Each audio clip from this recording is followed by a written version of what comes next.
சாதாரண சூழ்நிலை நிலவுவதாக உச்சநீதிமன்றம் கருத்து தெரிவித்திருப்பது பரபரப்பை ஏற்படுத்தியுள்ளது.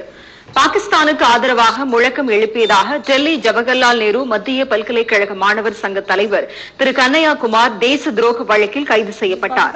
டெல்லி பாட்டியாலா நீதிமன்றத்தில் நேற்று முன்தினம் அவர் ஆஜர்படுத்தப்பட்ட போது வன்முறையில் ஈடுபட்ட வழக்கறிஞர்கள் சிலர் திரு கன்னையாகுமார், மாணவர்கள் மற்றும் பத்திரிகையாளர்கள் மீது தாக்குதல் நடத்தினர்.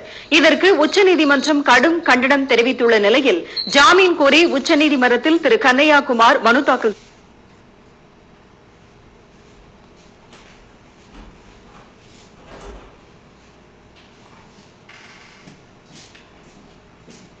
செய்துள்ளார்.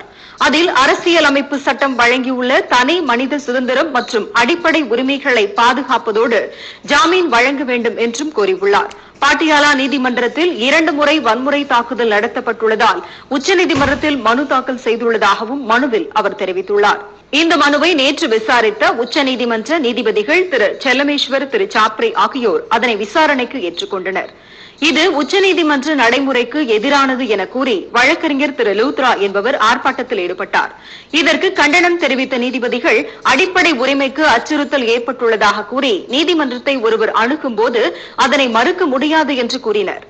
நாட்டில் அசாதாரண சூழ்நிலை நிலவுவதில் சந்தேகம் எதுவும் இல்லை என்று தெரிவித்துள்ள நீதிபதிகள் வழக்கு விசாரணையை இன்றைக்கு ஒத்திவைத்தனர். இதனிடையே நாட்டுக்கு எதிராக திரு கன்னையாகுமார் முழக்கங்கள் எழுப்பியதற்கு ஆதாரங்கள் ஏதும் இல்லாததால் தேச துரோக வழக்கை டெல்லி போலீசார் கைவிட வாய்ப்புள்ளதாக உள்துறை அமைச்சக வட்டாரங்கள் தெரிவிக்கின்றன. மத்திய உளவுத்துறை அளித்துள்ள 2 அறிக்கைகளிலும் பாகிஸ்தான் ஆதரவு முழக்கம் எழுப்பியவர்கள் பட்டியலில் திரு கன்னையாகுமாரின் பெயர் இடம்பெறவில்லை என்பது குறிப்பிடத்தக்கது.